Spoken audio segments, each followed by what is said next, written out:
The proper comparison group for you is you yesterday. Because you can make, first of all, you're the only control group that's appropriate to you.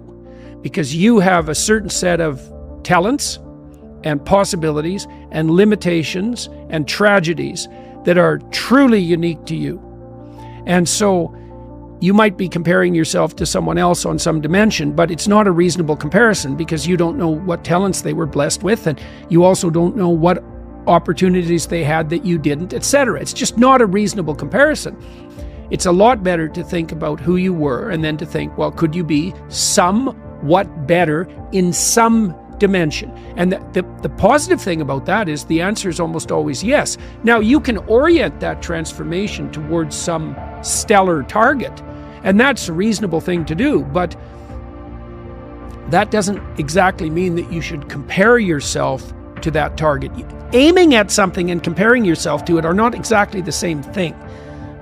Plus, your bloody comparison is also a delusion. You know, that's another thing that you have to understand, is that you look at the person you're jealous of, and really what you're doing is you're looking through a very narrow aperture at a very thin slice of their life. You're looking at the thin slice of their life that's turning out the best, but you're also looking at a thin slice of their life that's marketed to be the best, right? And you have no idea what the horror of that person's life might be in its totality. And you have no idea if the deal was, say you wanted to be Russell Brand. There's a good example. You wanted to be Russell Brand. You wanted to be as charismatic and as famous as he is. Well, your real wish is that you get to have everything Russell Brand has, but none of his problems. Well, come on. I mean, it's no wonder that a vision like that would make you despondent, because it's naive, it's resentful, it's jealous, it's bitter, and it's unreasonable. You have to take the good with the bad. You have to take the bad with the good. And people rarely think about that when they're thinking about, the famous people they think they'd like to be. We deserve some respect. You deserve some respect. You are important to other people as much as to yourself.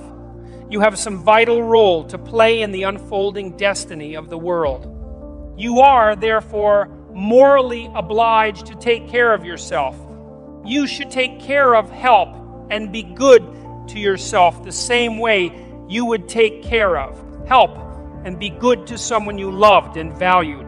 You may therefore have to conduct yourself habitually in a manner that allows you some respect for your own being, and fair enough. But every person is deeply flawed. Everyone falls short of the glory of God.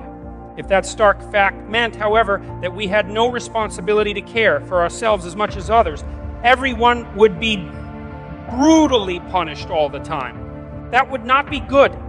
That would make the shortcomings of the world, which can make everyone who thinks honestly question the very propriety of the world, worse in every way. That simply cannot be the proper path forward. To treat yourself as if you were someone you are responsible for helping is instead to consider what would be truly good for you. This is not what you want. It is also not what would make you happy. Every time you give a child something sweet, you make that child happy. That does not mean that you should do nothing for children except feed them candy. Happy is by no means synonymous with good. You must get children to brush their teeth. You must put on their snowsuits when they go outside in the cold, even though they might object strenuously. You must help a child become a virtuous, responsible, awake being, capable of full reciprocity, able to take care of himself and others, and to thrive while doing so. Why would you think it acceptable to do anything less for yourself? You need to consider the future and think, what might my life look like if I were caring for myself properly? What career would challenge me and render me productive and helpful so that I could shoulder my share of the load and enjoy the consequences? What should I be doing when I have some freedom to improve my health, expand my knowledge, and strengthen my body? You need to know where you are so you can start to chart your course. You need to know who you are so that you understand your armament and bolster yourself in respect to your limitations. You need to know where you are going so that you can limit the extent of chaos in your life, restructure order, and bring the divine force of hope to bear on the world. You must determine where you are going so that you can bargain for yourself, so that you don't end up resentful, vengeful, and cruel. You have to articulate your own principles so that you can defend yourself against others taking inappropriate advantage of you, and so that you are secure and safe while you work and play. You must discipline yourself carefully. You must keep the promises you make to yourself and reward yourself so that you can trust and motivate yourself. You need to determine how to act toward yourself so that you are most likely to become and to stay a good person. It would be good to make the world a better place. Heaven, after all, will not arrive of its own accord. We will have to work to bring it about and strengthen ourselves so that we can withstand the deadly angels and flaming sword of judgment that God used to bar its entrance. Don't underestimate the power of vision and direction. These are irresistible forces, able to transform what might appear to be unconquerable obstacles into traversable pathways and expanding opportunities. Strengthen the individual. Start with yourself. Take care with yourself. Define who you are. Refine your personality. Choose your destination and articulate your being. As the great 19th century German philosopher Friedrich Nietzsche so brilliantly noted, he whose life has a why can bear almost any how. You could help direct the world on its careening trajectory, a bit more toward heaven and a bit more away from hell, once having understood hell, researched it, so to speak, particularly your own individual hell. You could decide against going there or creating that. You could aim elsewhere. You could, in fact, devote your life to this. That would give you a meaning with a capital M. That would justify your miserable existence. That would atone for your sinful nature and replace your shame and self-consciousness with the natural pride and forthright confidence of someone who has learned once again to walk with God in the garden. You could begin by treating yourself as if you were someone you were responsible for helping. You're going to have to put some effort into your life. And you need to be motivated to do that. And so what are the potential sources of motivation? Well, you could think about them in the big five manner. You know, if you're extroverted, you want friends. If you're agreeable, you want an intimate relationship.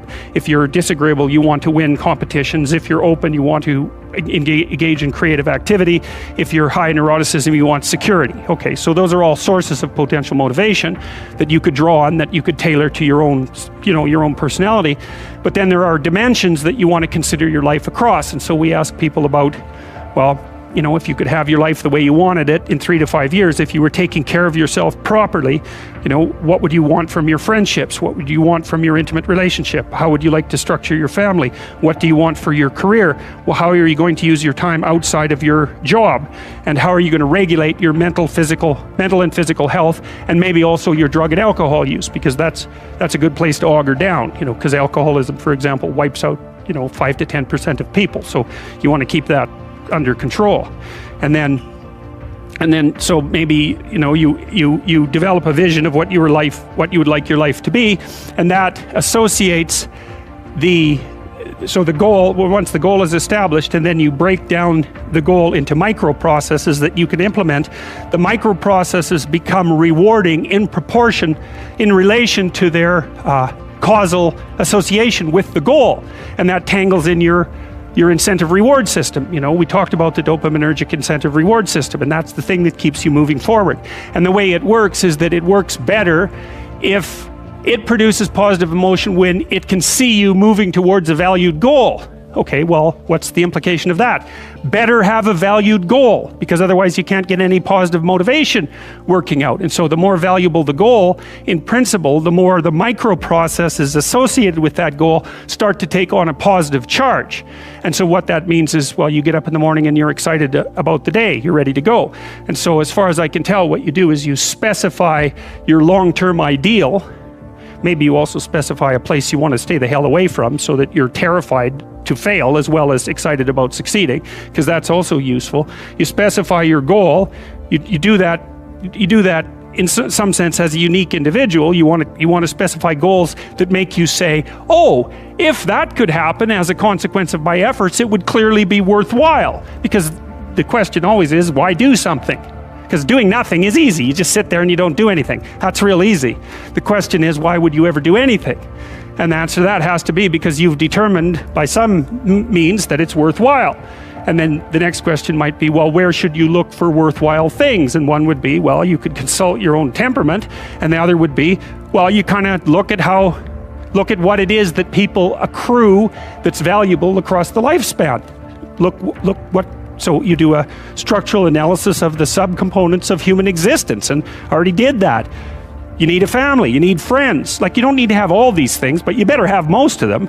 Family, friends, career, educational goals, plans for, time outside of work, attention to your mental and physical health, etc.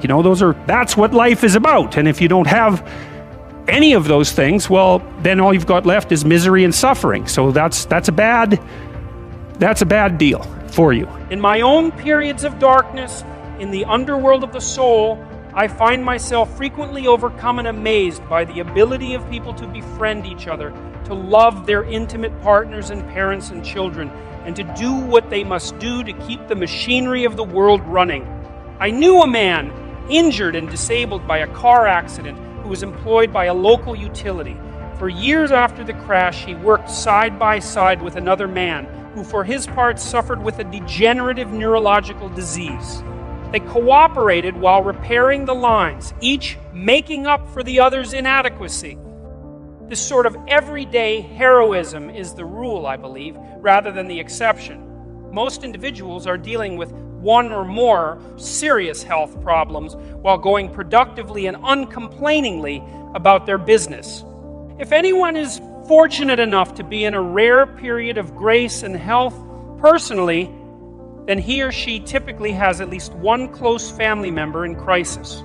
Yet people prevail and continue to do difficult and effortful tasks to hold themselves and their families and society together. To me, this is miraculous, so much so that a dumbfounded gratitude is the only appropriate response. There are so many ways that things can fall apart or fail to work altogether, and it is always wounded people who are holding it together. They deserve some genuine and heartfelt admiration for that. It's an ongoing miracle of fortitude and perseverance. In my clinical practice, I encourage people to credit themselves and those around them for acting productively and with care, as well as for the genuine concern and thoughtfulness they manifest towards others. People are so tortured by the limitations and constraint of being that I am amazed they ever act properly or look beyond themselves at all. But enough do so that we have central heat and running water and infinite computational power and electricity, and enough for everyone to eat, and even the capacity to contemplate the fate of broader society and nature, terrible nature itself. All of that complex machinery that protects us from freezing and starving and dying from lack of water tends unceasingly towards malfunction through entropy, and it is only the constant attention of careful people that keeps it working so unbelievably well. Some people degenerate into the hell of resentment and the hatred of being, but most refuse to do so, despite their suffering and disappointments and losses and inadequacies and ugliness. And again, that is a miracle for those with the eyes to see it. Humanity, in toto, and those who compose it as identifiable people deserve some sympathy for the appalling burden under which the human individual genuinely staggers. some sympathy for subjugation to mortal vulnerability, tyranny of the state, and the depredations of nature. It is an existential situation that no mere animal encounters or endures, and one of severity such that it would take a God to fully bear it. It is this sympathy that should be the proper medicament for self-conscious self-contempt, which has its justification, but is only half the full and proper story. Hatred for self and mankind must be balanced with gratefulness for tradition and the state and astonishment at what normal, everyday people accomplish, to say nothing of the staggering achievements of the truly remarkable.